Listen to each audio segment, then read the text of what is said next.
Good evening. Welcome to our Sunday evening service here at the Potter's House Church in Hornsby. Appreciate you being with us, and I've got to say, I do miss the gathering ourselves together, and it is odd preaching to cameras instead of people, but it is encouraging to know that people are watching this service, tuning in and opening their hearts to God, and I encourage you this evening to do that. And so why don't we pray right now that God would help us. Father God, I thank you this evening that we can gather around your word. Bless this time. Bless every person who's listening, Lord God. I pray right now by your Spirit, touch hearts and lives. Bring supernatural help and change to people's circumstances. I pray for your blessing upon this time. In Jesus' name, amen.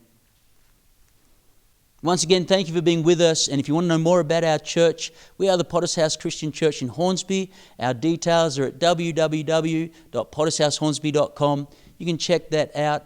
For the regular saints, stay updated with the WhatsApp group chat and be aware of everything that's going on. I just want to take an offering this evening. One thing about the challenge to give tithes and offerings is it really does reveal who is willing to give and who is along for the free ride. In Proverbs 28 verse 22, it says that the stingy person hastens after riches and does not know that poverty will overtake him. The word stingy means miserly, unwilling to share, one who keeps a tight grip on their money and possessions. And hopefully that doesn't describe you this evening, especially if you're a believer, especially if you're a Christian, a follower of Jesus Christ who gave all to save you. Because we live in the 21st century, we can give in this offering this evening. And even though we're meeting online, our internet bank details are below. I encourage you, don't be stingy, but be a godly person who gives. And the Bible promises that God will bless you. And I encourage you to give and experience that blessing this evening. Thank you for giving. God bless you. Our text for this evening is James chapter 1. We'll be reading verse 2 to 4 in just a moment. And I'll be reading from the New Living Translation. Winston Churchill once said, if you're going through hell, keep going. I wonder this evening, have you ever felt like you're going through hell? Maybe you feel like that now.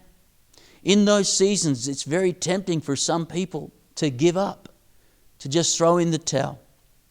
Others find it tempting to become bitter about their life or bitter about their circumstances. For some, it's tempting to look for someone to blame for the situation they find themselves in. There's a better idea, and that's to keep moving on. The truth is, in times of trouble, God still loves you. And the principle of Romans 8:28 still applies, that God is able to work all things together for good to those who love Him. And times of trouble are not a time to regress in your faith. They're an opportunity to grow in your faith. Let's read our text, James chapter 1, verse 2 to 4. I'm going to read from the New Living Translation. The Bible says, Dear brothers and sisters, when troubles come your way, consider it an opportunity for great joy. For you know that when your faith is tested, your endurance has a chance to grow. So let it grow. For when your endurance is fully developed, you will be perfect and complete, needing nothing. I want to preach a sermon called Move On and Move Up. I want to think with you first of all about the trouble. Anna's been speaking to her mum in Poland over the phone on a regular basis. And her mum was saying to her that she's been feeling very depressed, that she has found this current season that the whole world is going through even worse than the communist times that she experienced as a younger person in Poland, when they couldn't get food without dockets from the state, because isolation can magnify our sense of trouble. In our text, it says, when trouble comes. Verse 2, when trouble comes your way, consider it an opportunity for great joy. Simply put, there is no way to avoid trouble, but that doesn't stop people trying. People use drinking or drugs to distract themselves from the real problems. Even believers can refuse to face the issues in their lives that have stopped them progressing for God, and refuse to accept responsibility for uncomfortable truths. And instead they look for something or someone to blame for their troubles, or pretend they don't exist. Australians are famous for the saying, she'll be right, mate. In a positive sense, it's a confidence that things will work out. In a negative sense, it's avoiding the reality of their problems. See, avoiding trouble doesn't help you. It actually hurts you. Because when you try to do that, you never learn to cope properly. Because when you don't deal with a problem, it gets worse. In India last year, 23 people died when a dam collapsed and flooded the villages downstream. The tragedy was that cracks in the dam were reported months before, but the reports were ignored. The cracks were never repaired, and the problem grew worse until the dam reached its breaking point. You can't ignore troubles. Other people use trouble to grumble and complain. This is the classic response from the children of Israel, that every time they faced an obstacle on the journey from Egypt to the Promised Land, and when things didn't go their way, they grumbled about Moses, or they grumbled about the free food, or they grumbled about God himself. And I wonder this evening if that's your response to trouble, that every setback, every trial is an excuse to whinge or complain. You know, Aussies have a reputation of having little patience for whingers. The definition of a whinger is someone who protests or complains in an annoying and persistent manner. And we have a reputation for not liking that, but we are becoming more and more a nation of whingers. I was reading news columnist Benedict Brooke. He says, I was born in Britain, and so I'm acutely aware that it's my fellow country people who would win gold every time if whinging were to become an Olympic event. But Australia, he says, you are challenging the motherland for the top podium position. He writes, what has happened to you? In fact, I'm outraged, offended and shocked to my very core at the seeming oversupply of indignity in this country. He goes on to point out several examples. Woolies started offering free fruit for kids visiting the store, and one mum wrote to them saying, that's how you get worms. Someone else sent out an outraged tweet after spotting hot cross buns in the store in December. He cites the example of Nick Kyrgios's regular dummy spits at referees, crowds and conditions when the game isn't going his way. These are people's responses to trouble. And I wonder this evening how you view trouble, because our text says trouble should be considered an opportunity. The New Living Translation says, consider it an opportunity for great joy, or literally, consider it pure joy. And so the question is, James, have you lost your mind? How nice a letter of encouragement from Pastor Wacko. What does James' command really mean? First of all, he's not ordering joyful emotions in trials. It's impossible.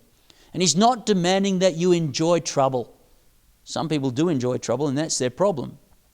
Hearing the other guy got the promotion, that your neighbour's child has leukemia, or that your spouse has been unfaithful.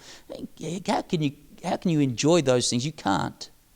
What he's commanding, or what he's commending, is the idea of embracing and understanding that because you're a Christian, the trouble is not the end of the story.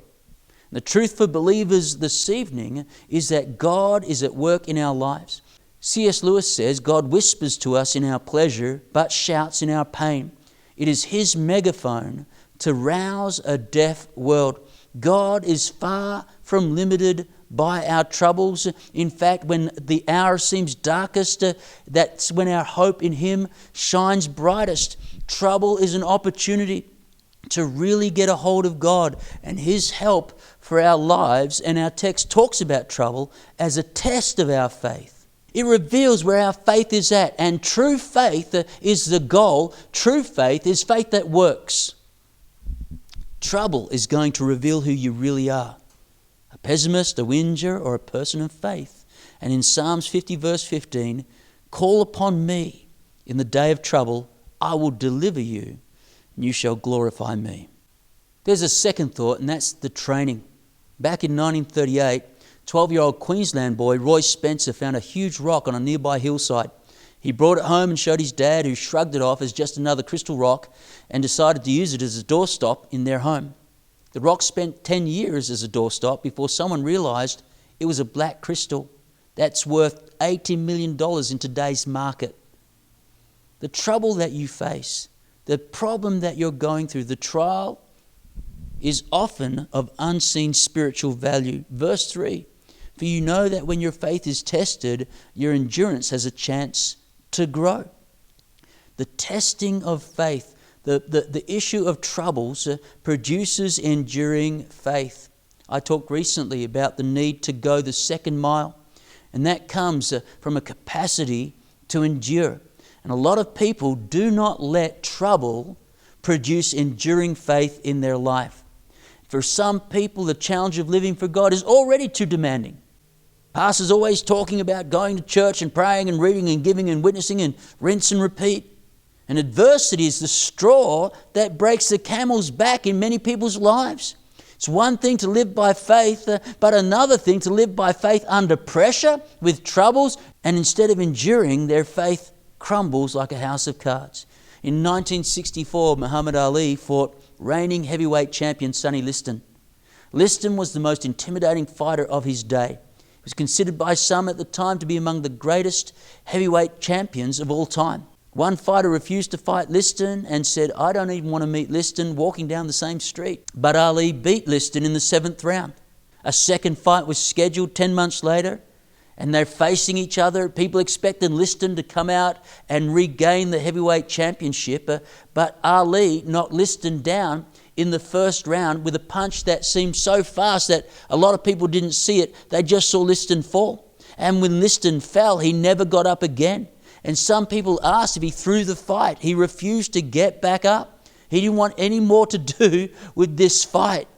Proverbs 24 verse 10 says, "If you faint in the day of adversity, your strength is small." Hebrews 10 verse 39 says, "But we do not belong to those who shrink back and are destroyed, but to those who have faith and are saved." Our text tells us trouble is a trainer that develops endurance in our faith. The kind of faith that doesn't stay on the mat, but gets up and punches back. And one of the missing elements in people's faith is fortitude, is toughness, is staying power. Where is your faith at tonight? Do you have an enduring faith? Are you contending for this? Understand that the troubles you go through, even the trouble we're all experiencing at the moment, is working in you an enduring faith that can handle the pressures of life. The understanding of our text is our faith develops toughness by repeatedly being tested and prevailing in that test. It says in Romans chapter 5 verse 3, "But we also rejoice in our sufferings because we know that suffering produces perseverance." I wonder what it produces in you. Paul's prevailing faith did not come to him overnight. It came by enduring trials. You know, nature teaches us this principle. You can free a butterfly from its cocoon and it will avoid the struggle of breaking free itself, but it's that struggle that develops the strength in its wings to fly. The challenge for us is to respond scripturally to trouble, because we only benefit from trouble if we respond correctly. For some, the opportunity to develop an enduring faith goes wasted. They spend their trial or their trouble trying to avoid it, trying to avoid the pain, trying to avoid confronting the things they need to confront, or regressing in their faith rather than developing fortitude, struggling to believe God, taking back things they'd committed to the Lord at altars. You have a choice. You can use trouble to strengthen your confidence in God, to dig a bit deeper into His promises.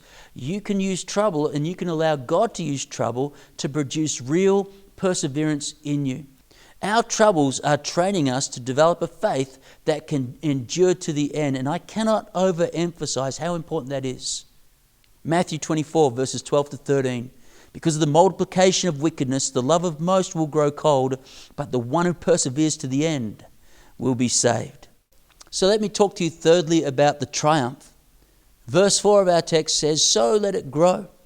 For when your endurance is fully developed, you'll be perfect and complete, needing nothing." You know, if you have enduring faith, you have everything you need in life. It's often taught that trials bring maturity, but that's not true. It's endurance and perseverance and fortitude through trials that brings maturity. Just experiencing trouble is not going to make you more mature. It's how you deal with it. Trouble is designed to develop toughness so that we can go on, so that we can progress and move on to what the Bible calls perfection. 1 John 5 verse 4 says, "For whatever is born of God overcomes the world, and this is the victory that has overcome the world, our faith." This is what God is trying to develop in your life. It is your genuine faith at the end of the journey of life, pure and simple, that is the ultimate victory. If you have everything, but you don't have genuine faith, you lose everything. And the key to triumph is to use trouble to double down on your faith. The thing about trouble is it shakes up everything that can be shaken. You need to ensure that there are some things in your life that can't be shaken. You need to ensure that you have faith. The Bible says faith comes by hearing, and hearing by the Word of God. You need to be listening to the Word of God and applying it to your life. And you need to ensure that there are things in your life that cannot be shaken. Hebrews 12, verse 27 and 28. Now this, yet once more, indicates the removal of those things which are being shaken, as of things that are made, that the things which cannot be shaken may remain. Therefore, since we're receiving a kingdom that cannot be shaken, let us have grace by which we may serve God acceptably with reverence and godly fear. So as we conclude this evening, how are you using your season of trouble? Are you claiming the promises of God for your life, for your family, for your church, for your friends? Are you pressing into your relationship with God through prayer? Are you learning to have some fortitude? Are you becoming tougher when it comes to believing and living for God? Your trial is not a sign of God's displeasure. It's an opportunity to persevere for the Lord. In our text, it's so that you might become perfect, lacking nothing. The word perfect is the Greek word teleos, and it means complete in all things. And it's used of an athlete in the ancient Greek Olympic Games who won an event called the pentathlon. This was an event that included the long jump, the javelin throw, the discus throw, a foot race, and a wrestling match. The athlete who lacked nothing. And that's what trials and troubles can do in your life if you'll allow them, if you process them correctly, is they'll develop a faith in you, makes you the ultimate spiritual athlete. 2 Corinthians 4 verse 17, New Living Translation says, "For our present troubles are small, and they won't last very long. Yet they produce for us a glory that vastly outweighs them all and will last forever." I want to close by bringing a couple of challenges this evening. And first of all, if you're not a Christian, there is a refuge for you in the day of trouble. And that refuge is not money, it's not government, it's not staying in lockdown. Those things can help, but the ultimate refuge is Jesus Christ. Now the Bible says in Psalms 46 verse 1, God is our refuge and strength, and ever-present help in times of trouble. But that scripture only applies to those who've made Jesus Christ their Lord and Saviour. I wonder this evening, if you're not right with God, you'd like to be. Why don't you pray this prayer with me? Father God, I come to you in Jesus' name. I admit I'm a sinner. Forgive me for my sins. I believe Jesus Christ died on the cross for me and rose again from the dead. I believe the blood of Jesus Christ has paid the penalty for my sin. I thank you this evening that I can be forgiven. I thank you for your gift of eternal life. I pray this in Jesus' name. Amen. If you've prayed that prayer this evening, we're here to help you. Our contact details are in the description of this video below. Why don't you click there and get in contact with us so we can help you in this new journey that you begin to embark on, the Christian life.